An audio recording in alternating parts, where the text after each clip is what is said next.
समाज जब निकला तो समाज नाम क्यों पड़ा, इस पर उन्होंने बहुत ही बेहतर तरीके से पहले ही अपने संपादकीय भी लिखा। और वो समाज आज देखें उड़ीसा के पढ़े जाने वाले सबसे बड़े अखबारों में से, जिसका सर्कुलेशन बहुत अधिक, शायद लाख जगहों से छपता है, संस्करण है।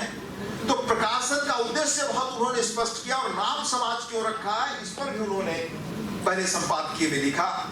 और 3 मुख्य प्रेरक तत्व रहे उस वक्त। एक जालियांवाला बाग का हत्याकांड, आप देखिए कितनी नेशनलिस्टिक थिंकिंग है, और नेशनलिस्टिक थिंकिंग तभी कामयाब होगी जब आपकी अपनी अस्मिता, स्थानीय चेतना जगेगी। यह भी काम उन्होंने किया और राष्ट्रीय चेतना भी बनाने का काम किया। बिहार उड़ीसा का बंटवारा नहीं हुआ था, प्रशासनिक राजधानी पटना थी, वहां जाने में क्या परेशानी होती थी आप समझ सकते हैं। उस चीज को भी उन्होंने ध्यान रखा, और किस तरह यहाँ के लोगों की परेशानियां वहां तक पहुंच सके, समाज इसके बारे में जाने, यह भी। और तीसरी वजह आप जानते हैं आज भी कि मौसम का मार, सूखा, चक्रवात, यह प्राकृतिक प्रकोप होता रहता है, इसकी जो पीड़ा होती है ये भी समाज जाने। इन 3-4 कारणों से मुख्यतः उन्होंने इसको एक नया स्वरूप देना शुरू किया, और उड़ीसा में नवजागरण का अग्रदूत बना यह अखबार। इसलिए इसके साथ ही स्वतंत्रता आंदोलन में वो मशहूर तबका, सबसे कठिन जेल माना जाता था, हजारीबाग जेल में बंद रहे 2 वर्ष, जहां जयप्रकाश नारायण वगैरह बंद थे, जहां से वो निकल कर भागे थे। इसलिए उनके विचार, उन्होंने सिर्फ विचार ही नहीं, मतलब अखबार और पत्रिका के माध्यम से, लेखन के माध्यम से सिर्फ विचार ही नहीं किया, कर्म के स्तर पर कितना बड़ा प्रयास किया। आप देखें, सत्यवादी स्कूल, गली संगठन, सत्यवादी प्रेस, अनाथालय, विधवा आश्रम, अनेक ऐसे महत्वपूर्ण काम उन्होंने अपने जीवन में किए। 28 वर्ष के उम्र में उन्होंने अपनी पत्नी को खोया।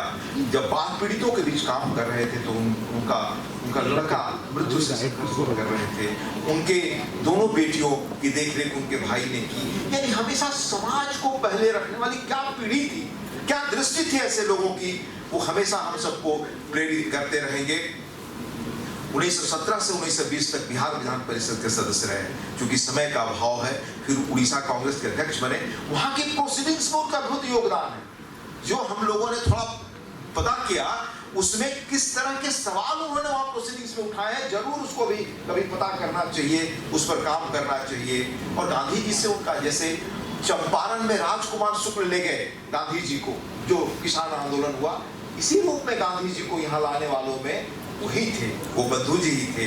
लाला लाजपत राय जी से उनके संबंध आप जानते हैं। इसीलिए उनके न रहने पर मॉडर्न रिव्यू, जो बहुत बड़ी पत्रिका थी उस वक्त, उसमें C.F. एंड्रूज, जो गांधी जी के मित्र थे, उन्होंने उनके ट्रिब्यूट में क्या लिखा, There was no one in the country, यानी देश में कोई ऐसा नहीं था दूसरा, who was so deeply loved by the poor people as he was। गरीबों से जितना सम्मान और आदर उन्होंने पाया, गरीब जितना उन्हें प्रेम करते थे, वैसा देश में कोई दूसरा नहीं। ये कोई मामूली आदमी नहीं लिख रहे। C.F. एंड्रूज रामानंद चटर्जी की बड़ी मशहूर पत्रिका, जिसका बड़ा योगदान हमारे फ्रीडम स्ट्रगल में रहा है। And there was no one who had so utterly sacrificed his life for the poor.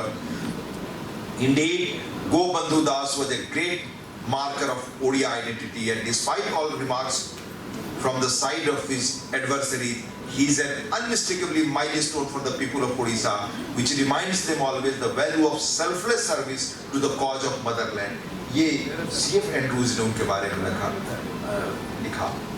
इस तरह गोबंधु दास जी, सत्यवादी पत्रिका और समाज के बारे में हमने बहुत संक्षेप में, आप उसे विस्तार से जानते हैं, लेकिन जो मैं जानता हूं बताया। पर मुझे कई बार लगता है कि जब देश में, मुल्क में साधन का अभाव था, गरीबी थी, अनेक विपरीत परिस्थितियां थी, तो कितने बड़े लोग हुए। 51 वर्ष की उम्र में कितना बड़ा काम किया। उस वक्त उन्होंने साहित्य पत्रिका का जो विचार किया, आप सोचिए आज कि साहित्य ही मनुष्य के मन और मिजाज को बदलता है। हम सही मानते हैं कि राजनीति इतिहास को बदलता है, विचार बदलते हैं। पर उससे भी आगे अगर मुझे पूछे तो साहित्य, कविता, कहानी, पोएट्री मनुष्य के मन को अंदर से बदलता है।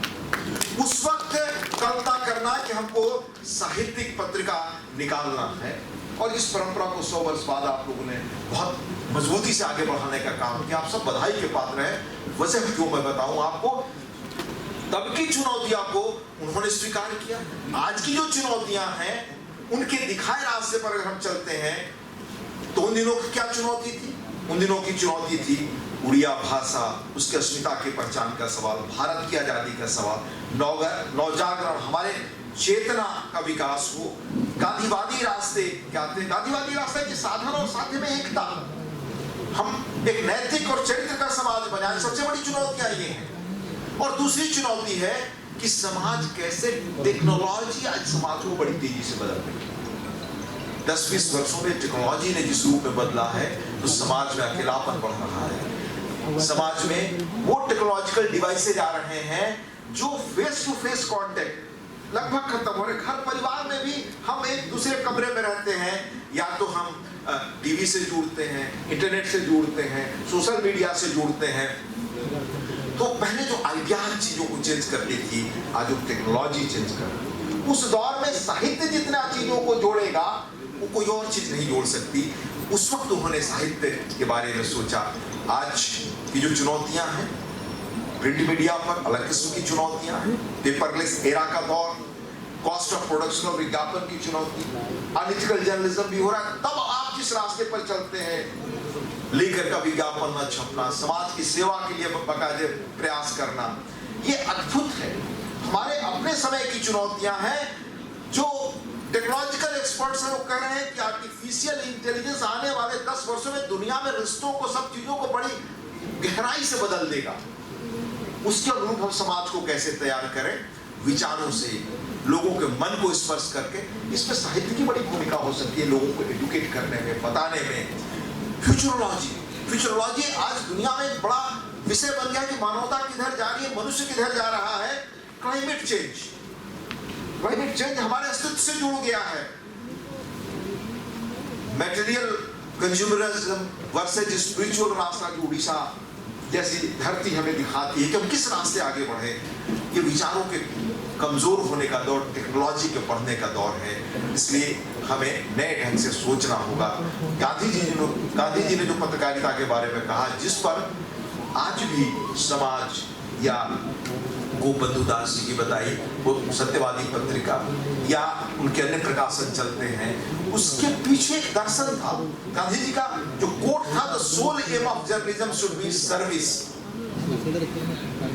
The newspaper is a great power, but just as an unchanged torrent of water submerges the whole countryside and devastates crops, even so as to control pain serves but to destroy. जैसे बाढ़ तबाह कर देती है, आपदा तबाह कर देता है सब चीजों को, अनियंत्रित कलम वैसे ही तबाह कर देता है। ये गांधी जी ने वो वार्न किया। उसी रास्ते पर मुझे लगता है कि बड़ी मजबूती से समाज, सत्यवादी चल रहे हैं। जब आपके यहाँ एक तरह से आप देखें कि हर तरफ, मतलब पूरे देश में येलो जर्नलिज्म, पेड न्यूज का दौर चले, उसमें समाज का अपने आदर्शों पे चलना, वैसे विज्ञापनों को न छापना, लीकर से लेकर बाकी चीज़ों का, अंगदान से लेकर के समाज रिलीफ कमेटी का चलना, ये बड़ी चीज़ें हैं। इसलिए जब मीडिया, इंटरटेनमेंट और पब्लिक रिलेशन और एडवर्टाइजमेंट के बीच रिश्ता खत्म हो रहा हो, तब इस रास्ते पर चलना, गोपबंधु जी द्वारा बताए रास्ते पर, ये ही समाज को आगे ले जाएगा। आज पत्रकारों के ऊपर भी काफ़ी चुनौतियां हैं। हम हाइपर लोकल हों, मल्टीटास्किंग, यानी एक पत्रकार को हर चीज जानना है, उसे टेलीविजन, रेडियो, इंटरनेट, मोबाइल, इन सब के बारे में दक्ष होना है। मेन स्ट्रीम मीडिया बहुत यूटिलिटी ओरिएंटेड हो रही है। TV channels, radio station, community radio, mobile phone, rapid growth हो रहा है। उसमें रेवेन्यू जनरेशन भी एक चुनौती है। नए ढंग से आपको सोचना होगा कि उन रास्तों पर चलकर आप कैसे चीजों को आगे ले जा सकते हैं। और मेरे जैसा व्यक्ति मानता है कि बड़ा स्कोप है अभी कि उस रास्ते पर चलकर समाज को कैसे हम आगे ले जाते हैं। मैं अंत में एक प्रसंग आपको सुनाऊंगा कि किस तरह की बड़ी चुनौतियां हैं। लंबी बातचीत इस पर हो सकती है और होनी चाहिए। कल मैं आते हुए रास्ते में इकोनॉमिक टाइम्स पढ़ रहा था, जिस आर्टिफिशियल इंटेलिजेंस के बारे में मैं आपको बताया, टेक्नोलॉजी कैसे दुनिया को नए ढंग से बदल रही है। और सिलिकॉन वैली, जो पहले हम लोग मानते थे देश में कि हमें रोशनी मिलती है काशी से, प्रयाग से, जगन्नाथ जी से, जो हमारी आध्यात्मिक चेतना जगती है, वो टेक्नोलॉजी के बाद बदल रही है। वो टेक्नोलॉजिकल सेंटर्स आज हमारे यूथ को, घर के बच्चों को, सबको गहराई से प्रभावित कर रहे हैं।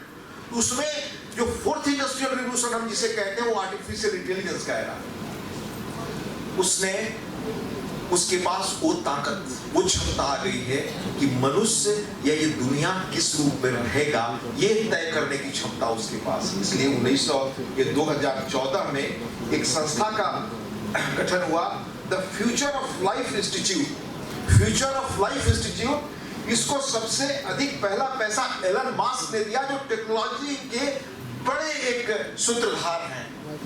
आप जो इलेक्ट्रिक कारें आ रही हैं, बिना ड्राइवर की कारें आ रही हैं, बहुत सारे जो नए प्रयोग हैं, जो स्पेस में लोग जा रहे हैं, वो करने वाले व्यक्ति ने सबसे अधिक पैसा दिया। अब उनका कोट मैं सिर्फ आपको सुना रहा हूं, जो आर्टिफिशियल इंटेलिजेंस के बारे में कहते हैं कि with artificial intelligence we are summoning the devil. ये मैं उनको कोट कर रहा हूं कि आर्टिफिशियल इंटेलिजेंस को बुलाकर हम दानव को आमंत्रित कर रहे हैं। ये क्योंकि आज आर्टिफिशियल इंटेलिजेंस में बड़ी संभावनाएं और क्षमता भी है, वो भी हम देख रहे हैं, लेकिन उसके साथ बड़ी चुनौतियां भी हैं। हमारे समय के सबसे बड़े वैज्ञानिकों में स्टीफन हॉकिंग हुए। स्टीफन हॉकिंग, उन्होंने, आप जानते हैं तस्वीर उनकी देखी होगी, वो एक चेयर पर आसक्त व्यक्ति के रूप में, उनकी किताब पूरी दुनिया में करोड़ों में बिकी है, स्पेस साइंस पर, बाकी चीजों पर। फिजिक्स से अपने समय के कैम्ब्रिज के प्रोफेसर थे, 2-3 वर्ष पहले उनकी मृत्यु हुई। उनकी अंतिम किताब जो आई है, शायद उसका नाम है brief answers to big questions, जिसमें धरती, इंसान और सब चीजों पर बड़ा सवाल उनसे किया गया। उन्होंने बताया कि 4-5 चीजें, अगर इसे इंसान बच सका तो ये धरती या बचा लेगा तो धरती कायम रहेगी, नहीं तो इंसान को नई धरती ढूंढनी चाहिए दुनिया में रहने के लिए। पर्यावरण संकट, उसमें टेक्नोलॉजी का भी नाम लिया और अन्य चीजें हैं। तो उन्होंने क्या कहा? उन्होंने कहा कि, उनका कोट मैं आपको बताता हूं, स्टीफन हॉकिंग टोल्ड कि where is the short term impact of AI depends on who controls it. यानी जो कंट्रोल करते हैं आर्टिफिशियल इंटेलिजेंस को, उनके ऊपर इसका तात्कालिक लाभ पता चलेगा, तात्कालिक स्थिति उनके हाथ में होगी। If the long term impact depends on whether it can be controlled at all. और लंबा मतलब असर इसका यही देखा जा सकता है कि क्या इसको नियंत्रित किया जा सकता है, यह अनियंत्रित हो जाएगा। ये उन्होंने संभावना व्यक्त की है। आज उसी टेक्नोलॉजी पर उसको कैसे संयमित रखा जाए, तो इसके लिए वियना यूनिवर्सिटी ऑफ टेक्नोलॉजी में हमारे वैदिक टेक्स्ट, इंडियन वैदिक टेक्स्ट, किस तरह से उनका मैथमेटिकल लॉजिक में अप्लाई किया जाए, किस तरह से मीमांसा के साथ जोड़ करके उसका अध्ययन किया जाए, ताकि उसमें वैल्यू जाए इसका अध्ययन हो रहा है। अगर हम टेक्नोलॉजी को अपनाते हैं, जो अपनाना बाध्यकारी होगा एक तरह से, क्योंकि दुनिया बदलेगी तो आप अलग नहीं रह सकते। उस टेक्नोलॉजी को कैसे हम रेशनल बना सकते हैं, मानवीय बना सकते हैं।